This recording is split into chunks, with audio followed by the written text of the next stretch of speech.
inshallah. بسم الله الرحمن الرحيم لا حول ولا قوة إلا بالله العلي العظيم الحمد لله رب العالمين وصلى الله على سيدنا ونبينا أبي القاسم المصطفى محمد وآله الطيبين الطاهرين لا سيما بقية الله في الأرضين أجل الله تعالى فرجه الشريف اللهم أخرجني من ظلمات الوهم وأكرمني بنور الفهم اللهم افتح علينا أبواب رحمتك وانشر علينا خزائن علومك برحمتك يا أرحم الراحمين. Alhamdulillah, we have tawfiq to continue our study of Introduction to Nahj al-Balaghah based on Ayatollah Mutahhari's book. We are dealing with the section on theology and philosophical issues in Nahj al-Balaghah. The heading for tonight is Aql Shi'i, the Shia intellect or Shia mentality. He says that Prophet Muhammad sallallahu alaihi wasallam and Ahlul Bayt alayhimus salam, inspired by the Quran, were the reasons for Shia developing interest in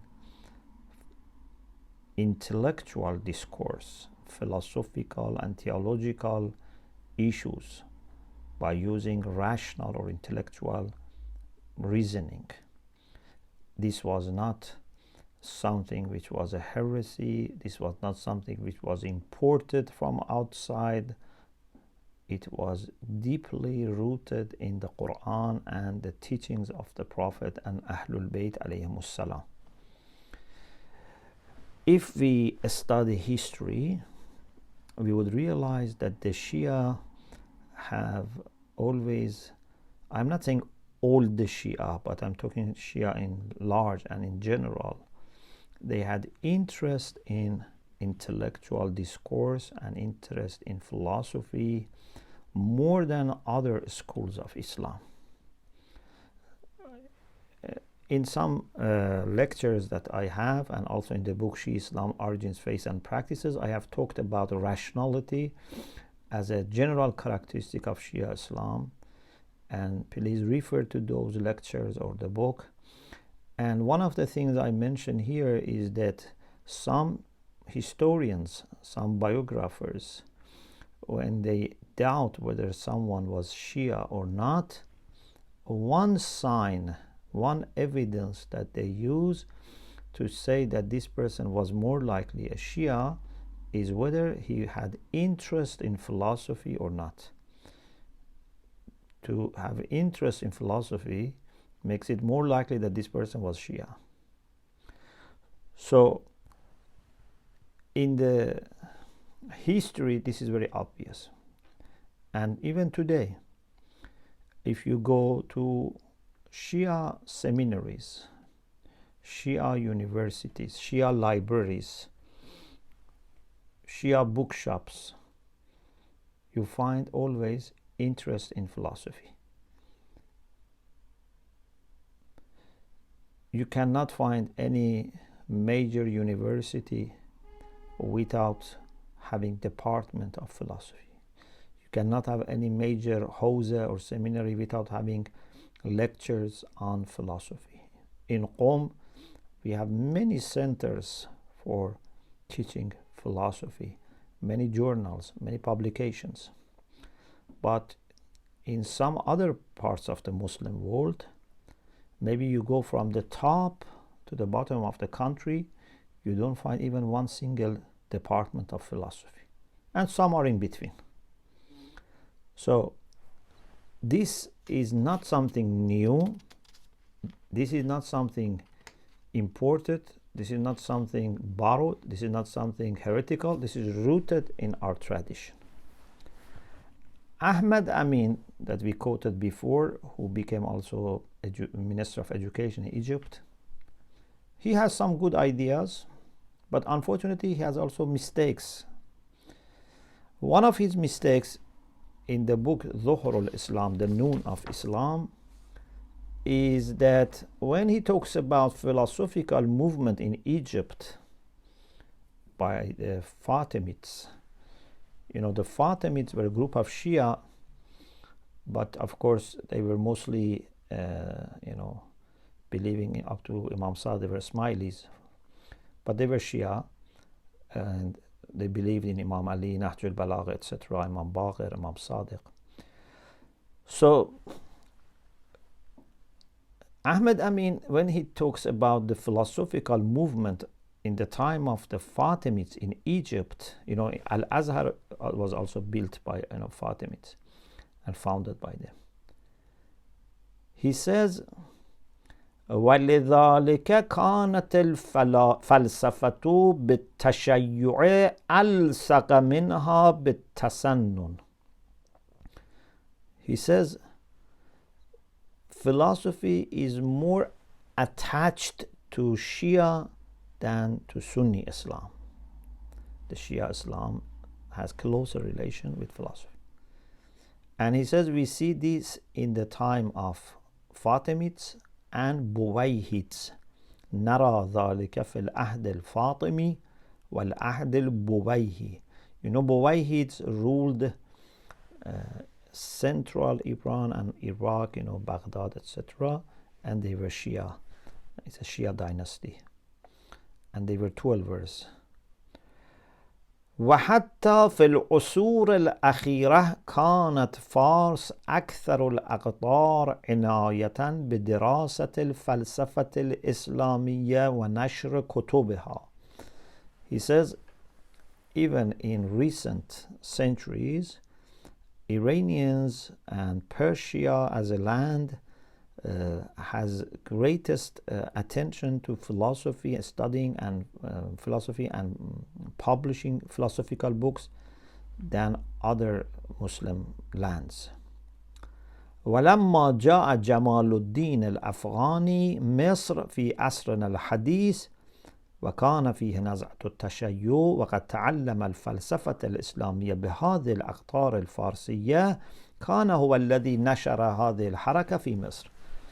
Then after Fatimids several centuries ago, then he says recently when Sayyid Jamaluddin Afghani or Asadabadi, he came to Egypt and he had a Shia inclination, because, you know, Sayyid Jamaluddin was a Shia.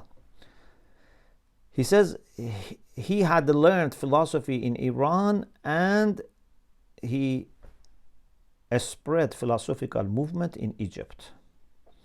You know, people like Abdu were influenced by Sayyid Jamaluddin, and Abdu has, you know, edition of Nahj al-Balaghah. So he makes it clear, he admits that the Shia have always had a close relation with philosophy in the past, and then in particular in Egypt in time of Fatimids, and then Sayyid Jamal, and then in another place Buwayhids. But when he wants to explain why, he makes a mistake. The mistake is here. Up to here is okay, but the mistake is here. He says the reason for interest of the Shia in philosophy is their inclination towards Batiniyya. Batiniyya is an approach to religion and religious affairs that tries to keep things secret, number one, and number two, go always for the esoteric, for mystical interpretations and things that would be not very much understandable from the text and from the apparent meaning or outward meaning or exoteric meaning of the text. His idea maybe to some extent is true about some Ismailis, like Karamete, for example, but not about all the Shia.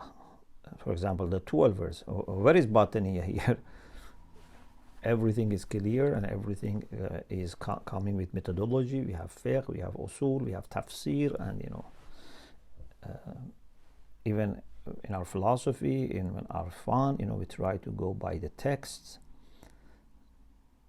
So unfortunately, he misses the main point, that the reason for Shia being interested in philosophy is not this kind of approach. It is Quran in the first place and Ahlul Bayt, that they have taught us to be like this.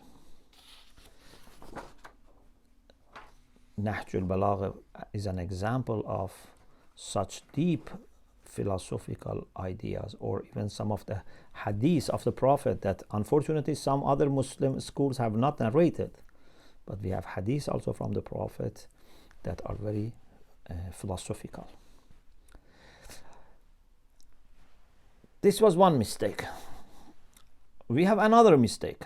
Some people, again, they have admitted that the Shia are more philosophical, but they said the reason is because Iranians had this tendency towards philosophy. Ayatollah Mutahhari says Bertrand Russell, in the second volume of History of Philosophy, Western philosophy, when he talks about Islamic philosophy, he says that it's because of Iranian interest in philosophy that the Shia developed Islamic philosophy. But Ayatollah Mutahhari says this is not right. Not every Iranian was Shia. Actually, up to the 10th century, majority were Sunni. Not every Iranian was Shia. Not every Shia was Iranian.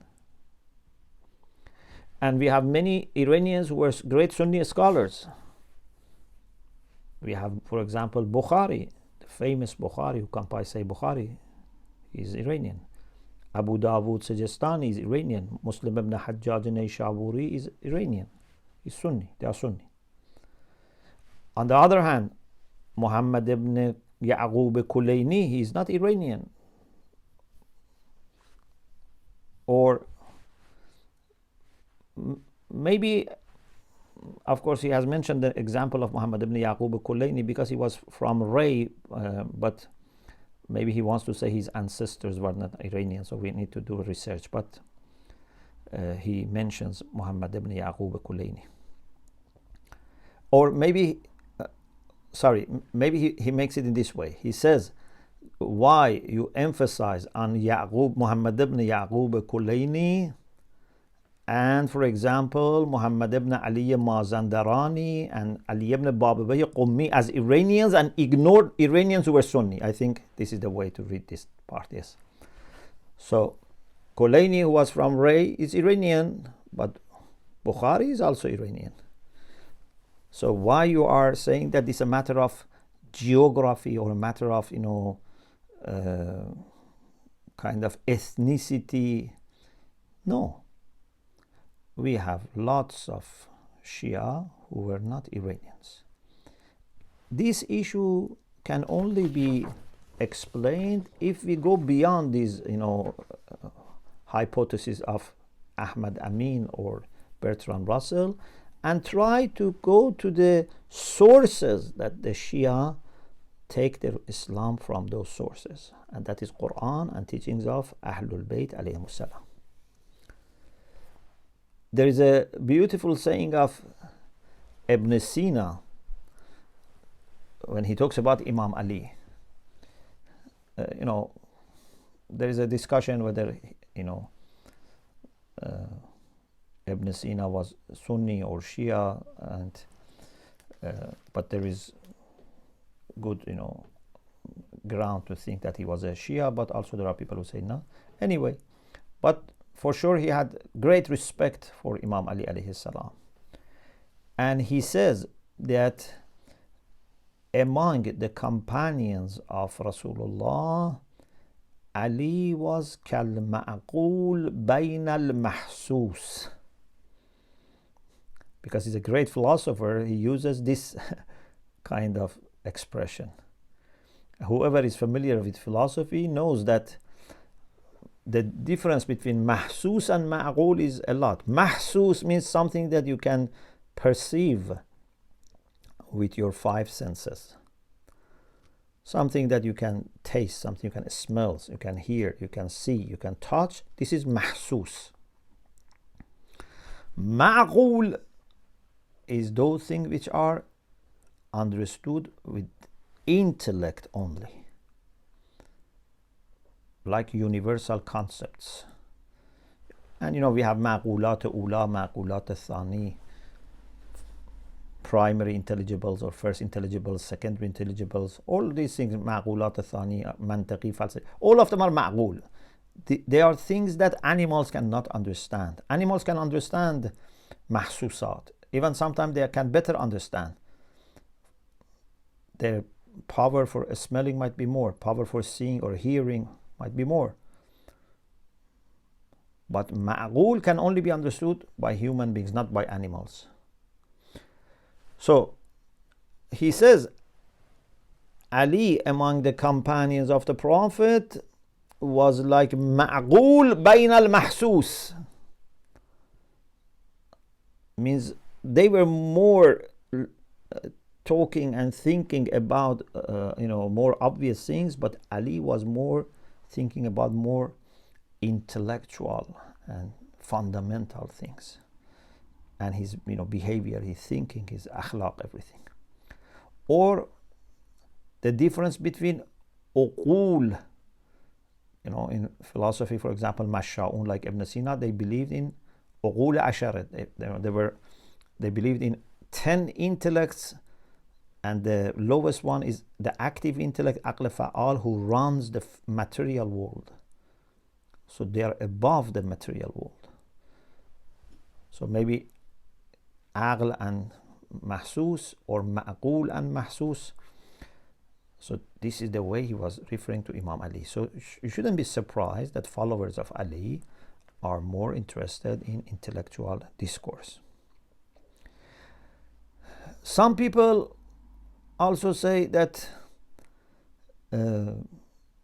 the ideas are imported from the Greek, and unfortunately, for example, Ahmad Amin, in addition to that mistake, he has another mistake, and it is very surprising. He says what in Nahj al-Balaghah and other places the Shia attribute to Imam Ali is not from him, because Arabs were not familiar with these philosophical ideas. These were from Greek philosophers, and later they translate to Arabic, and then they attributed to Imam Ali. So he wants to question the whole authenticity of even these sayings of Imam Ali alayhi salam, because he says Arabs were not familiar with these things. Ayatollah Mutahhari says, what about the Quran? Were Arabs familiar with these ideas in the Quran?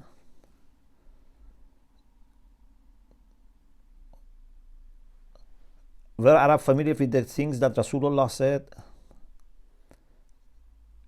If you want to question sayings of Nahj al-Balaghah, you must question Quran and sayings of Rasulullah as well. Wasn't Ali the closest person to Rasulullah? Wasn't he brought up and taught by Rasulullah? Why you are surprised? And how can you question these documented hadiths? And then he says, what we have in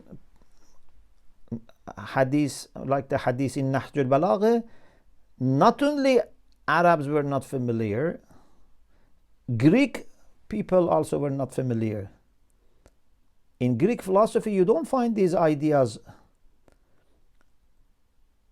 These were ideas that later Muslim philosophers managed to add to philosophy.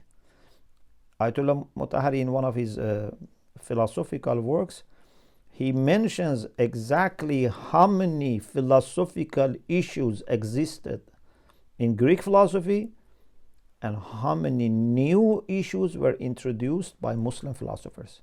Yes, they benefited from Greek philosophy, but not as a person who imitates.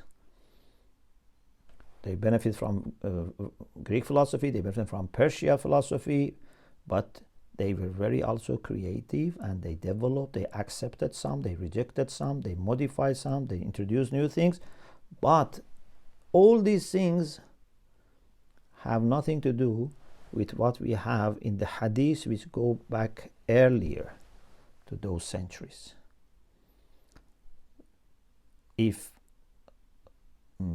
ordinary Arabs were not familiar, that's fine.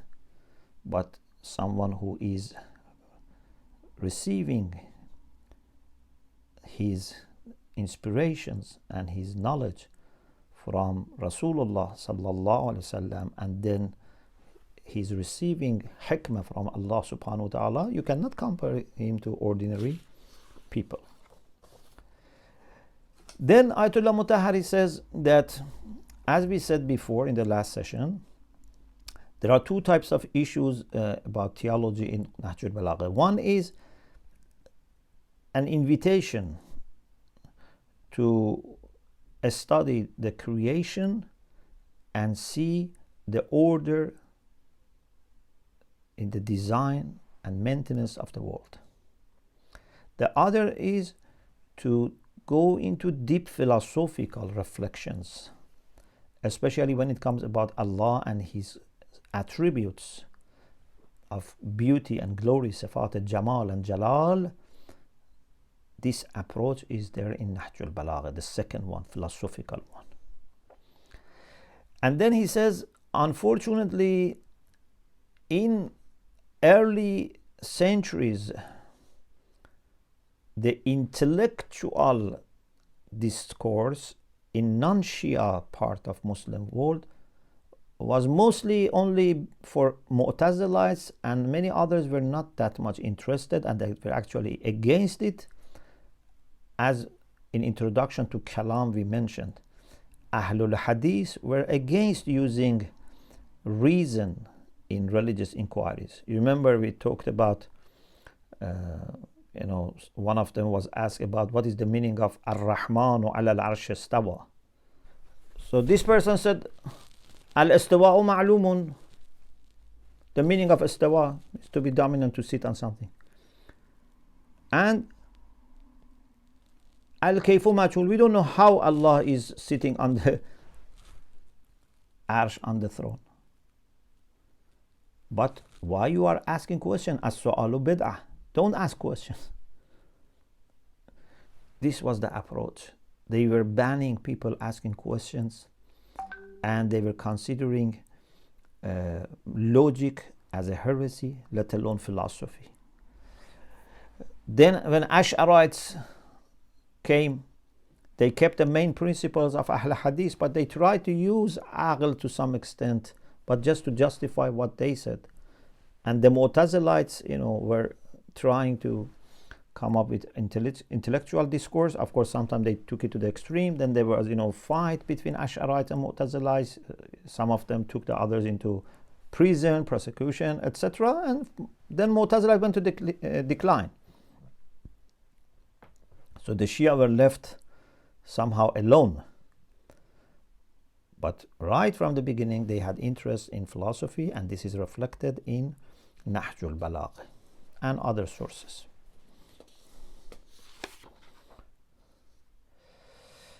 So, some people, Ayatollah Mutahhari says, because of that history in Islamic studies in some schools of Islam, that they didn't have that much interest in intellectual discourse. Plus, because of empiricism in recent centuries in Western philosophy, empirical philosophers, they believe that only what we can experiment, only what can be checked with empirical knowledge is reliable. And then when it came to positivism, they took it further. When it came to logical positivism, they even said anything other than empirical sciences don't have even meaning. They are absurd. They don't have even meaning, let alone being true. So they have lost their hope in philosophy, they have lost their hope in metaphysics, etc. Some philosophers in the West. Then he says, unfortunately, some Muslims in the Muslim world, and he mentions some people from India, from Egypt, from other places, they try to bring these two, that historical lack of interest in philosophy plus this modern empiricism together, and somehow combat philosophy and say philosophy is not Islamic and Muslims should not have gone into philosophy. They should just have kept discussion at the level of studying the world with the empirical lens. As the Quran says, for example, look at camels, look at this, look at that. Just keep it to that extent and that level.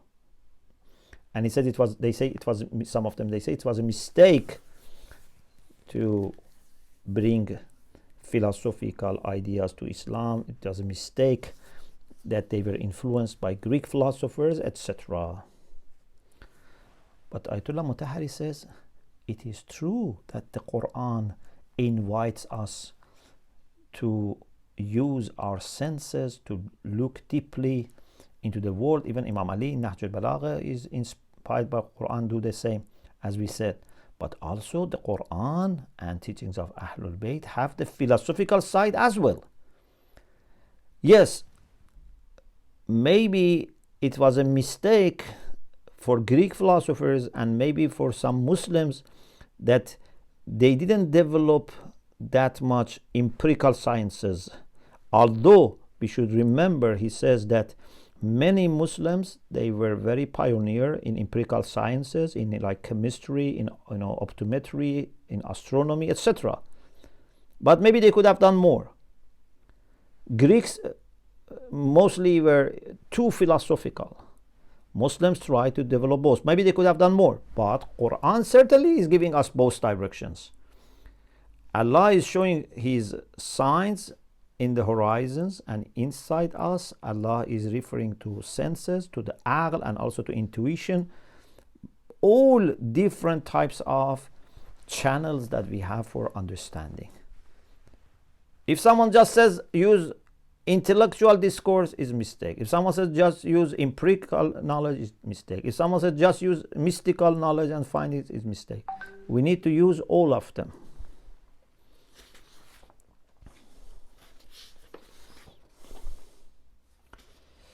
So he says, unfortunately, some people like Farid Wajdi, the Egyptian person who has Dawah to Ma'arif, who say that we should not have gone to the root of philosophy. It's a revival of Ash'arism. And he says, we don't want to go into a deep philosophical question. He says we have discussed this in Usul Falsafe wa Ravesh Ra'alism. Ayatollah Mutahhari has a very good book, which is commentary of the book by Allama Tabatabai. Allama has Usul Falsafe wa Ravesh Ra'alism, the principles and methodology of realism.